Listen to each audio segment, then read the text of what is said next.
Selamat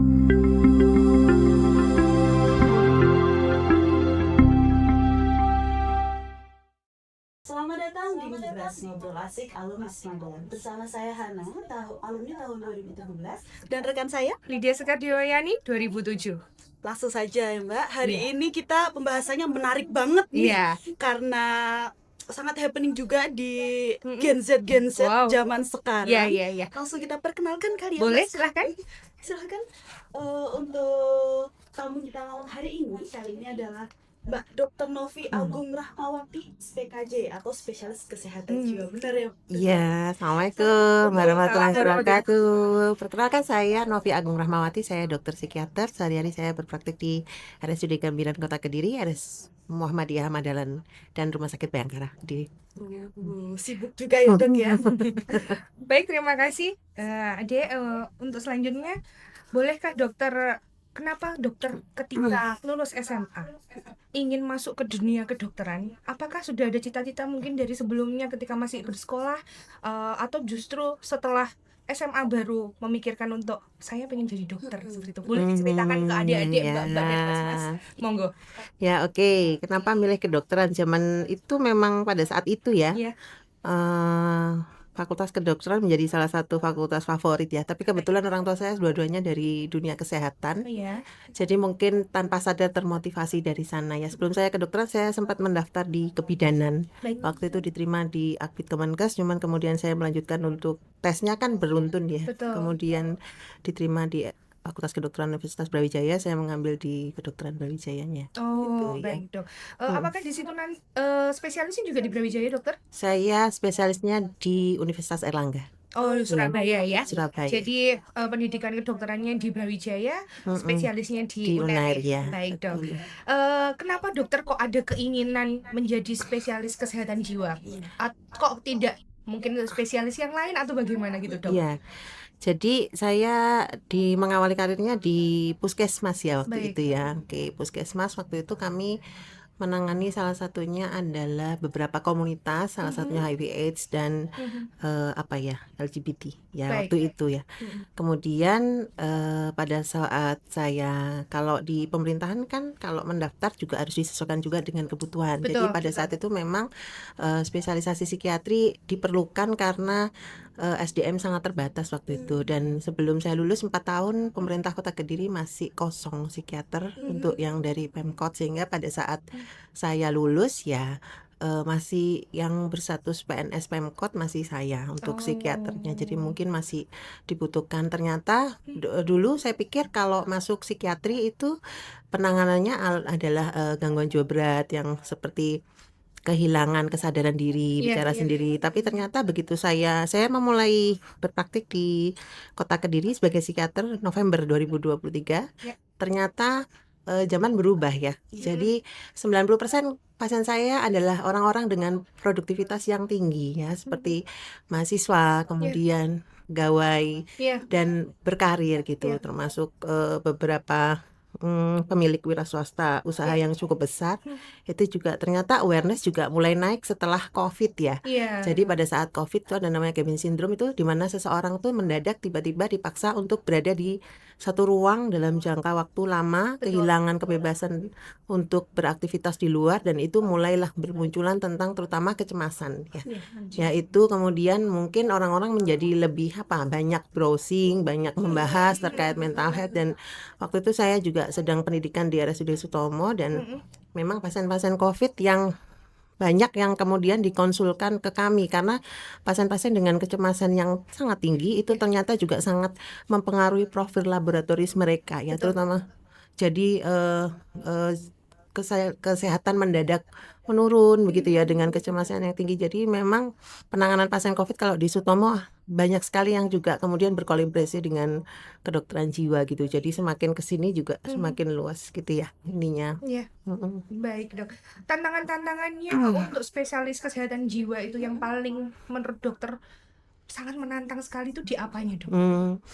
Satu, stigma ya. Itu nomor satu ya. Stigma itu adalah labeling negatif yang ditempelkan gitu ya terhadap seseorang. Jadi kalau seseorang datang ke spesialis jiwa dibandingkan datang ke spesialis yang lain, itu kayak kami menyadari itu kayak bawa beban tas ransel berisi batu gitu ya, berat untuk melangkah ke kami, apalagi usia-usia muda ya. Jadi kami biasanya memang sangat menghargai, terutama pria ya. Kalau pria itu kan dilarang sedih ya kalau di negara kita ini ya. Temanya Jadi seperti itu ya, Dok. iya, jadi pria itu harus strong gitu ya. Jadi terutama kalau pria muda datang ke praktekan kami itu kami apresiasi dulu ya dengan dia mau datang gitu, kemudian mau sharing tentang kondisinya, dan biasanya kondisinya yang disampaikan dalam kondisi yang rata-rata lebih berat daripada yang dialami perempuan. Jadi memang kenapa perempuan ini epidemiologi gangguan jiwanya lebih tinggi, bukan karena memang gangguan jiwa, bukan, tapi karena memang diizinkan secara budaya untuk perempuan itu curhat, sehingga mereka lebih mudah untuk datang, sehingga terdata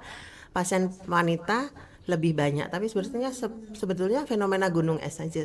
Kalau secara budaya pria ini diizinkan untuk datang, mungkin angkanya juga sama, kurang lebih sama ya, tidak beda jauh ya. Stigma menjadi salah satu tantangan untuk kita, tapi sekarang udah mulai sangat terbuka ya, awareness mereka juga tinggi. Yang kedua adalah apa ya,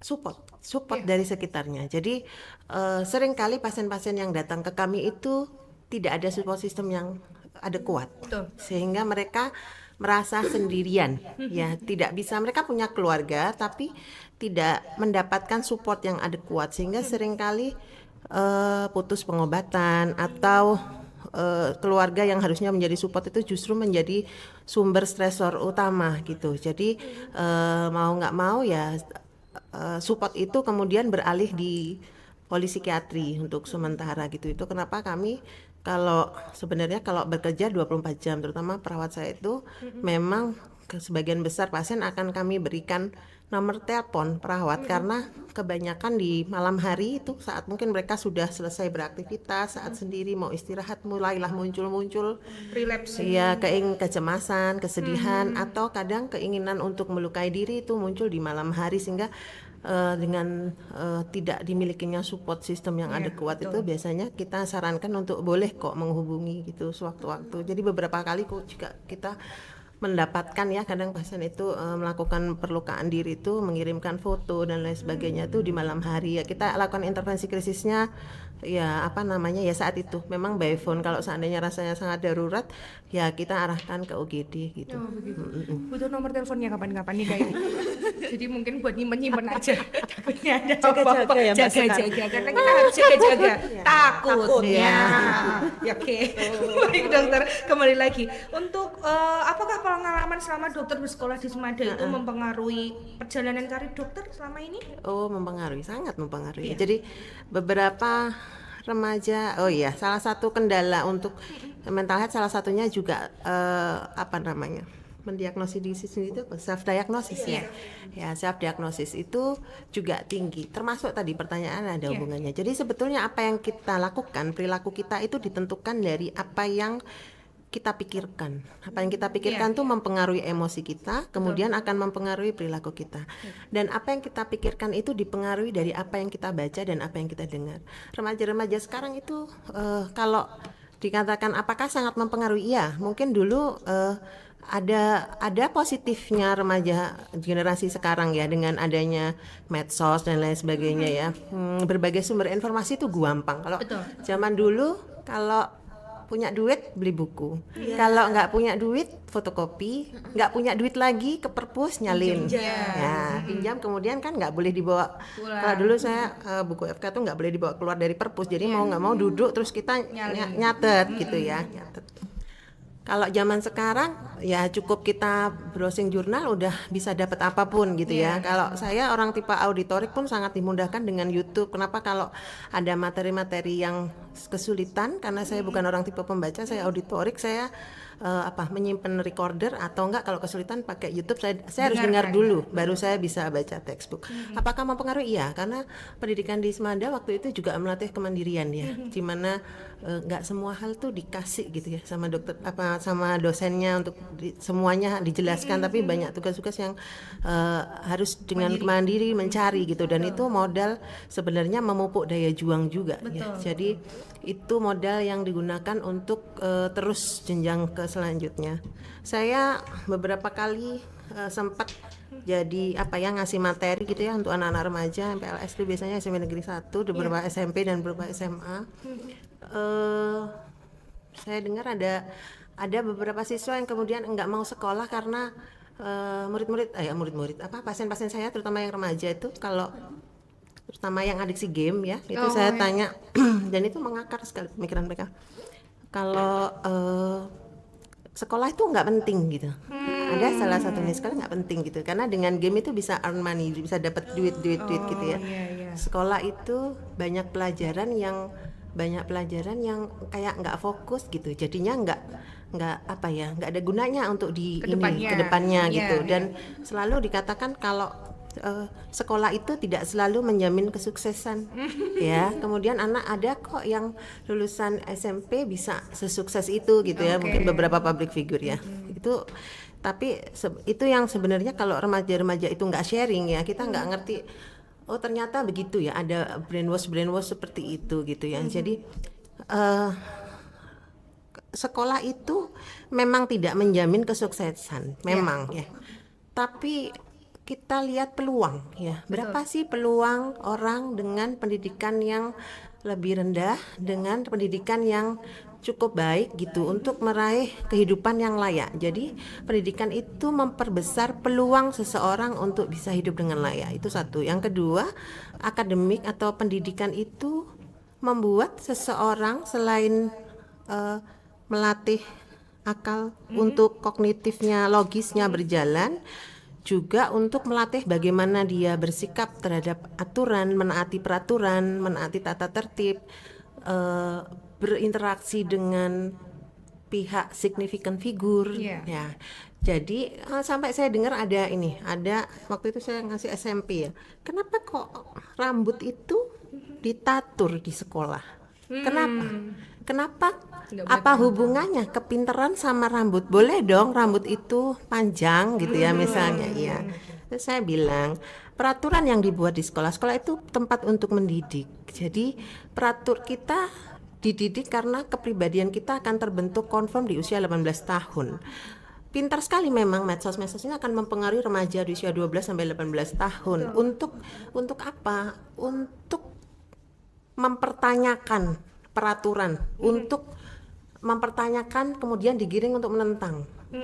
Karena nanti ke depan kalau dia terbiasa dengan pembangkangan, maka dia akan menjadi orang-orang yang terbiasa untuk melanggar peraturan signifikan figure yang lebih tinggi lagi, seperti aparat hukum dan lain sebagainya. Jadi saya bilang memang peraturan-peraturan yang dibuat di sekolah itu pasti sudah dipertimbangkan oleh semua pihak. Dan itu kan rata di semua sekolah, kalau ini harus rapi dan lain sebagainya. Jadi memang dididik untuk terbiasa dulu, taat peraturan dulu ya. Kemudian baru dia nanti akan taat peraturan di norma-norma dimanapun mereka berada. Ya, masalahnya remaja 12 sampai 18 tahun itu fasenya identity kalau di psikiatri ya. Di identity itu ya seperti gembar-gembor kita, pembentukan identitas. Versusnya adalah role confusion, bingung sama peraturan gitu ya. Bingung kita mau apa sih identitas. Identitas itu kita remaja 12 sampai 18 tahun itu mulai mempertanyakan kenapa dia itu diciptakan, tujuannya apa dia ada di dunia ini, ke depan dia akan seperti apa, begitu ya. Nah, menjadi krusial di usia 12 sampai 18 tahun itu untuk seseorang punya idola. Nah, idola itu nanti yang akan sangat mempengaruhi bagaimana dia berpikir, bagaimana dia beremosi, bagaimana dia berperilaku. Masalahnya remaja-remaja ini nggak banyak yang membekali gimana sih cara memilih idola yang baik itu sehingga identitasmu itu confirm, nggak bingung terus kamu sampai di atas 18 nanti masih bingung, nggak tahu kemana.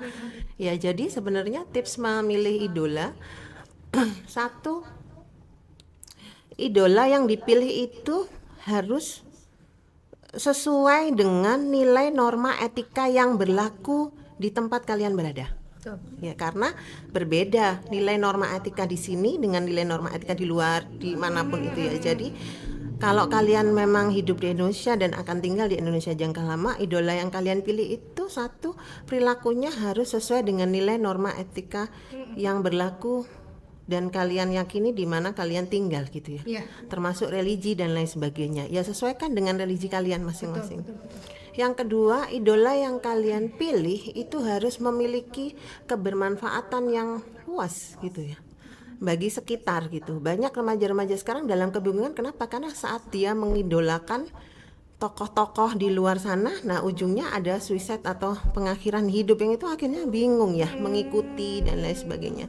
Itu jadi dari sana, dari idola-idola itu ada yang mengidolakan orang tuanya itu ideal apa ya, yang ideal mungkin ya, mungkin figur idealisasinya jalan di apa dia temukan di orang tuanya itu akan lebih mudah ya. Jadi kenapa mereka perlu memilih idola yang sesuai itu supaya nanti internalisasinya dapat. Karena remaja ini proses identifikasi mereka akan meniru. Karena kita akan lihat di mana kalau kita jalan di mall apa remaja cara berpenampilan pun mereka pasti ngikuti idola mereka. Karena memang proses identifikasi itu berjalan. Jadi kalau mereka memilih idolanya itu, maka itu nilai-nilai akan diinternalisasi ke dalam ya, bahwa saya akan seperti itu, mengikuti cara berpikirnya, cara emosinya, cara ini ya.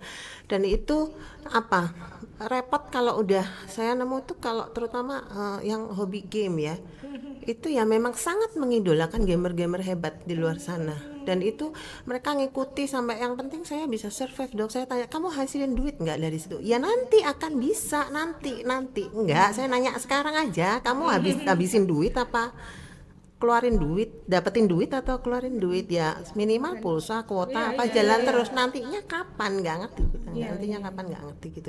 Dan itu membuat mereka sangat meyakini itu, dan akhirnya ya itu kehilangan kesempatan belajar yang baik. Betul, gitu ya. betul. Ya, gitu. Oke, baik dok. Untuk selanjutnya, stigma negatif di masyarakat tentang kita pergi ke psikiater atau kita pergi ke spesialis jiwa itu kok selalu dikaitkan dengan gila seperti itu. Itu bagaimana dokter meluruskan hal itu? Iya, biasanya kita nanya dulu, gila dalam persepsimu tuh yang bagaimana? Ya gitu ya biasanya. Jadi di psikiatri itu ada dua gangguan secara garis besar ya. Ada gangguan psikotik dan neurotik. Psikotik itu adalah gangguan di mana mereka ini kehilangan daya nilai realita. Ya, jadi mereka akan datang di antar orang lain, di antar warga sekitar. Yang sakit ngerasa nggak sakit. Ya dia bahagia sama dunianya, tertawa, tersenyum, teriak-teriak apa gitu ya. Dia nggak gangguan dari nilai realita, nggak menyadari kalau dirinya sedang ada gangguan gitu. Yang sisi lainnya adalah neurotik. Neurotik ini gangguan yang dia memiliki insight yang bagus ya, dan nilai realitinya bagus. Dia menyadari ada sesuatu dalam dirinya yang memang perlu dibantu gitu. Biasanya mereka datang sendiri, mencari ruang-ruang private, kemudian minta kedatangannya dirahasiakan. Nah, kalau dulu psikiatri bergerak di psikotik, tapi sekarang 90% pasien saya neurotik, nggak akan bisa dibedakan, dan mereka tetap bekerja. Jadi target untuk berada di polipsikiatri, target pengobatan itu adalah bagaimana mereka tetap produktif. Yang mahasiswa harus lulus. Kalau ketemu saya, kamu harus lulus. Bahkan kadang beberapa kami tuntun skripsi ya, biasanya skripsinya molor. Kenapa begitu? Karena gangguan psikiatri itu sebenarnya 4 ranah domain yang kita lihat biasanya. Satu, perawatan diri ya. Perawatan diri itu mulai kualitas makan, kualitas tidurnya dia, merawat dirinya. Biasanya dia berdandan menjadi aras-arasan gitu ya, males. Yang kedua, sosialisasinya, mulai menarik diri, mulai menyendiri. Yang ketiga, produktivitasnya. Ini yang menjadi concern utama karena yang datang sekarang ini relatif muda ya usianya. Dan yang ambruk pertama pasti produktivitasnya ya. Pada pasien-pasien depresi terselubung, remaja usia SMP, SMA atau karyawan, itu depresi terselubung itu datang tidak dengan sedih, bukan, tapi gangguan atensi konsentrasi fokus. Jadi kalau mahasiswa skripsi tugas baik-baik aja, waktunya skripsi jadi molor banget, itu ya biasanya kami gali di sana. Karena depresi itu dan cemas yang berlebihan dalam jangka lama itu membuat atensi konsentrasi fokus terganggu. Dia bisa baca ini bisa, tapi untuk menyarikan sesuatu, menyimpulkan sesuatu menjadi sangat kesulitan.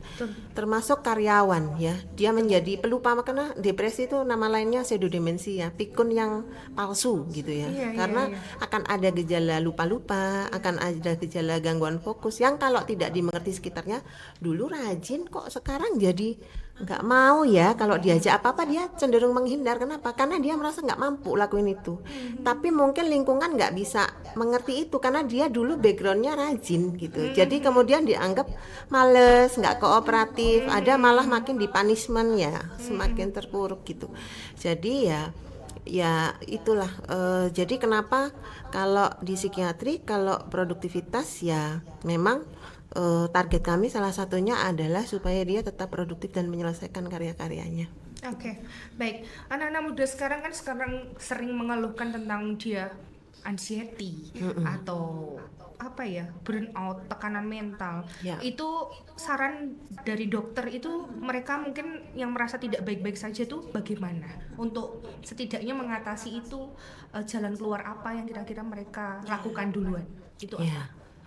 Ini remaja itu memang satu secara hormonal dia sedang bergejolak ya, sehingga emosinya memang akan sedikit lebih tinggi dibandingkan rata-rata, terutama emosi marah, sedih, cemas dan lain sebagainya. Itu satu. Yang kedua, ada namanya otak emosi dan ada namanya otak logis. Otak logis itu namanya prefrontal cortex kalau kita bilang ya. Iya. Otak emosi pada remaja itu tumbuh duluan. Sedangkan otak logis itu baru tumbuh di atas usia 12-13 tahun. Sehingga lebih dominan otak emosi pada remaja dibandingkan otak logis. Otak logis itu prefrontal cortex itu bagian otak yang berada di depan ya, di dorsolateral prefrontal cortex, fungsinya untuk menganalisa sesuatu. Aku harus begini, aku harus begitu, aku nggak boleh begini, aku nggak boleh begitu gitu ya. Nah, pada remaja karena yang tumbuh emosi duluan, sehingga emosi normal manusia itu kan ada senang, sedih, takut dan marah. Nah, ini yang kemudian menyebabkan remaja itu kadang merasa overwhelmed, mencari kenyamanan sesaat. Misalkan pacaran, ya, itu akan menjadi sangat nyaman. Tapi karena otak logis yang belum optimal memang, sehingga kadang melakukan hal-hal yang, contoh begini ya, ada remaja yang berhubungan dekat lawan jenis gitu ya, kemudian mungkin karena reward sistemnya dia seperti sentuhan dan lain sebagainya, sehingga pada saat physical touch, sehingga pada saat dia disentuh kemudian atau mungkin kadang dicium atau dan lain sebagainya, itu membuat dia merasa disayangi, padahal bukan, itu sedang dilecehkan, tapi sedang tidak sangat dihargai gitu ya. Apalagi kalau sampai terjadi seks bebas itu sebenarnya yang perempuan harus menyadari bahwa ini sedang sangat tidak dihargai. Tapi karena memang otak emosinya otak logisnya belum optimal pada remaja, kadang terbablas. Itu kenapa seringkali saya bilang kalian 12-18 tahun kalau bisa nggak pacaran dulu. Kenapa? Karena kalian sedang menumbuhkan prefrontal cortex. Itu kenapa ChatGPT saya bilang kalau bisa kalian belajar nggak boleh pakai ChatGPT deh. Kalian itu butuh baca, kemudian butuh, kalau ChatGPT kan apa ya? Ada tugas diketik, habis itu jawabannya terus kita salin doang. Langsung keluar Ya, semuanya. tidak ada fungsi analisa. Padahal fungsi analisa prefrontal cortex itu dibentuk dengan fungsi analisa yang baik. Sehingga kalau nyalin doang nggak dapat, otak emosi doang yang dapat. Pembelajaran pendidikan itu salah satunya menumbuhkan prefrontal cortex yang kuat. Sehingga kita berpikir logis. Orang yang berpikir logis itu berkeputusan dia akan tepat. Karena apa? Keputusan tepat itu keputusan yang disadari konsekuensinya. Ini nanti dampaknya apa? Jadi kalau remaja dalam kondisi overwhelmed melakukan hal-hal yang sekiranya kurang pas, yang paling gampang one shoot-nya adalah ini nanti dampaknya apa ya? Misalnya dia kalau dimarahi gurunya pengen bales gitu ya. Nah, berpikirlah ini dampaknya apa? Aku resiko dikeluarkan enggak ya? Itu akhirnya dia mundur satu. Yang kedua, punya teman sharing yang oke, yang aman dan nyaman dulu. Nah, sebenarnya pada remaja itu paling bagus sharinglah dengan orang tua kalian gitu ya. Yang memang pastilah sedikit lebih besar kemungkinannya setiap orang tua akan memperjuangkan yang terbaik untuk anak-anaknya ya. Tapi remaja ini memang seringkali yang saya temukan itu orang tuanya sayang pakai frekuensi di sini, remajanya nggak nangkep frekuensinya gitu loh. Jadinya jadi remaja tuh merasa nggak disayangi orang tuanya karena nggak nyampe frekuensinya. Remaja ini kan otak emosinya lebih dominan, sehingga pada saat dia dimarahi atau apa, dia kan merasa tidak aman. Pada saat dia dimarahi, dia merasa dibenci orang tuanya, padahal orang tuanya marah tuh karena saking khawatirnya. Jadi nggak match aja sebenarnya frekuensinya itu ya. Jadi memang yang paling mungkin itu. Atau kalau memang nggak punya keadaannya, nggak punya sama sekali tempat untuk sharing gitu ya, menulislah yang ini apa, journaling, menulis apa adanya aja, habis gitu dirahasiakan apa ya misalnya, untuk dirimu sendiri saja. Tapi kalau ada kapan harus gitu ya, kapan harus berkonsultasi adalah satu, kalau sudah produktivitas turun banyak ya, mengganggu. Kalau anak sekolah ya sekolahnya mulai sering nggak masuk gitu ya. Yang kedua adalah mulai ada kegiatan untuk perlukaan diri atau terbersit aja untuk rasanya capek hidup ya. Capek hidup itu rasanya udah nggak bisa lagi untuk sendiri ya. Jadi silahkan mulai berkonsultasi gitu ya. Baik Mbak, Mbak Dokter, setiap hari kan Mbak Dokter menangani pasien-pasien kesehatan jiwa. Apa punya apa ya triknya bagaimana untuk menjaga kesehatan mental untuk Oh diri ya, sendiri? oke. Nomor satu, mental health itu berhubungan sama nutrisi. Baik. Ya, karena otak otak emosi dan otak logis atau prefrontal cortex itu harus lebih dominan ya dibandingkan otak emosi. Karena fungsinya jungkat-jungkit, pada saat prefrontal cortex-nya oke gitu ya, otak emosinya akan landai aja. Itu salah satunya ada serotonin, itu ada di kacang-kacangan dan protein kan, lur gitu ya. Satu. Yang kedua, intinya mental health itu ya berhubungan dengan bagaimana mengoptimalkan prefrontal cortex. Prefrontal cortex itu salah satunya dengan spirituality. Kita nggak ngomongin religi ya. Religi itu ada yang ke masjid, ada yang ke gereja, ada yang ini gitu. Kalau spirituality itu tentang bagaimana kita itu meyakini bahwa segala sesuatu yang terjadi itu diizinkan Tuhan terjadi. Diizinkan, memang diizinkan yang kita alami, dan semua yang diizinkan Tuhan terjadi itu pasti ada hikmah baiknya. Walaupun kita nggak ngerti hikmah baik itu kita bisa dapatkan sebulan, 2 bulan, 3 bulan, setahun, 2 tahun, sampai seumur hidup nggak ngerti juga hikmah baiknya apa ya. Kok saya dulu ngalami masalah kayak gitu. Tapi yang jelas kita nggak kehilangan keyakinan untuk apa, pasti ada hikmah baiknya. Beberapa pasien itu stigma itu yang paling sering dibilang itu kalau orang gangguan jiwa itu nggak punya iman, nggak punya syukur, kurang bertakwa gitu ya. Yang itu kemudian akhirnya terus dibombardir, kamu kurang ibadah, kamu ibadah aja. Hampir semua pasien saya yang berada di posisi sangat sangat muak lah dengan kehidupan itu, menjadi akhirnya tidak mau beribadah sama sekali, mungkin marah sama Tuhannya juga. Jadi di titik itu biasanya kita, karena memang jungkat-jungkit itu tadi, pada saat emosinya dia tinggi atau emosinya tinggi, marahnya tinggi, sedihnya tinggi, cemasnya tinggi, kan prefrontal cortex-nya padam. Prefrontal cortex itu salah satu juga mempengaruhi spirituality tadi, sehingga semua orang dengan emosi negatif yang cukup tinggi pasti khusyuknya turun. Memang itu kinerja otak, bukan karena dia kurang iman, bukan.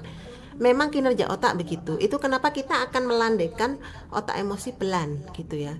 Lama-lama prefrontal cortex akan berfungsi kembali dan spirituality akan naik. Jadi biasanya kami akan bilang, ya wes kamu masih belum mau sholat dulu, nggak apa-apa. Yang penting di hatimu tuh nggak hilang keyakinan ya. Suatu saat Tuhanmu itu akan tolong kamu. Kamu boleh berdoa, bilang, saya nggak kuat diuji seperti ini, tolong saya untuk bisa lebih kuat menjalani ini. Itu aja. Nanti kalau kamu, setelah kamu minum obat rutin, dia akan emosi akan turun. Nanti kalau kamu sudah mulai nyaman, kalau udah mau wudhu aja. Kalau sudah mau sholat aja. Nggak khusyuk nggak apa-apa. Nanti khusyuknya pelan-pelan balik gitu. Jadi kita nggak push dia di saat itu, karena itu akan menimbulkan kemarahan. Sama seperti percobaan bunuh diri. Sebenarnya nggak ada keinginan pasien-pasien untuk mati, nggak ada. Jadi memang bunuh diri itu hanya untuk ingin mengakhiri penderitaannya. Sudah tidak kuat, termasuk perlukaan diri itu, dia tidak tahan dengan penderitaan psikisnya, sehingga dia lebih bisa menahan perihnya lukanya di fisik daripada pedihnya psikisnya dia, sehingga dialihkannya ke itu. Jadi hanya untuk mengakhiri penderitaan, dan dia merasa tidak terhubung dengan siapapun. Misalnya dia menderita karena nggak bisa tidur, akhirnya dia minum pil obat 1, 2, 3, 4 lah, terus bablas karena nggak nyadar itu udah kebanyakan gitu. dan ada gangguan jiwa sedih yang dalam, depresi yang cukup berat, itu memang beberapa itu disertai dengan bisikan-bisikan yang nggak bisa dilawan sama pasiennya, ya. Mati aja, tabrakin badan, itu terus di telinga, dan itu tidak kuasa dilawan. Jadi stop untuk menjustifikasi seseorang kalau dia berada di psikis yang mungkin tidak stabil tuh tidak karena kurang iman, tidak juga karena kurang syukur, karena kita nggak pernah tahu sepatu psikis mereka tuh seberat apa. Sepatu psikis tuh kalau saya ukuran sepatu misalnya 39, orang lain di 42, itu nggak masalah. Yang jadi masalah itu saat 39 memaksakan ukurannya ke 42. Yang paling enak sepatu ukuran 39 tahu. Paling enak ya, nyeri. Sama kalau ada orang sedang curhat ke kita kemudian kita buru-buru menasehati, itu berarti kita memaksakan sepatu psikis kita untuk orang memiliki ukuran yang sama dengan kita. Padahal sepatu psikis itu dipengaruhi 3 hal. Satu, genetikanya dia. Kalau dia secara ini banyak keluarganya yang pencemas, jadi akan tumbuh jadi orang pencemas. Yang kedua, pengalaman hidupnya. Yang ketiga, pola asuh. Jadi nggak bisa kayak misalnya ada keran air mengalir, orang yang pernah tsunami ya dia akan sangat ketakutan lihat air luber di kamar mandi. Ya kita nggak pernah itu, ya kita nggak bisa ngomong gitu aja kok takut tuh air, tinggal kerannya dimatiin, ya nggak bisa juga gitu ya. Jadi gitu lah kurang lebih. Iya, baik dokter. Mungkin ada pesan-pesan dokter untuk adik-adik di Semada untuk ingin menjadi dokter atau menjadi kontribusi di dunia kesehatan, mungkin bisa disampaikan. Ya, untuk adik-adik di Semada yang ingin berkontribusi di dunia kesehatan, satu, yang pertama punya daya juang dulu ya. Ya kabarnya masuknya susah, keluarnya susah, tapi kenyataannya begitu. Ya kenyataannya begitu. Ya, jadi memang dibuat masuknya susah karena memang pendidikannya nanti memang cukup menguras daya juang, tidak boleh patah gitu ya. Kemudian karena dia pembelajaran seumur hidup gitu ya, harus mau memang mengikuti terus, update ilmunya harus mau terus gitu ya. Yang kedua, niat kalian untuk masuk ke kedokteran itu apa dulu gitu ya, akan lebih kuat kalau kalian tahu ini ke depan kalian maunya apa sih dengan dunia kedokteran itu, dan mempelajari apa yang ada di sekitar kalian gitu ya. Jadi kalau bisa, nggak tahu ya ada Karang Taruna nggak ya di ini ya, di zaman kalau di Tamanan ada ya. Ya kalau ada itu kalian akan lebih akan lebih terbuka lah wawasannya dan apa yang terjadi di sekitar, apa yang perlu kontribusi kalian gitu. Tapi yang jelas kalian tahu, mau aja masuk ke sana dan kemudian sangat mengupayakan, itu aja udah sangat bagus. Yang ketiga, taat aturan ya. Karena ya memang semuanya berdasarkan berbagai prosedur, harus mau banyak aturan yang berjalan gitu ya, dan harus mau mengikuti itu.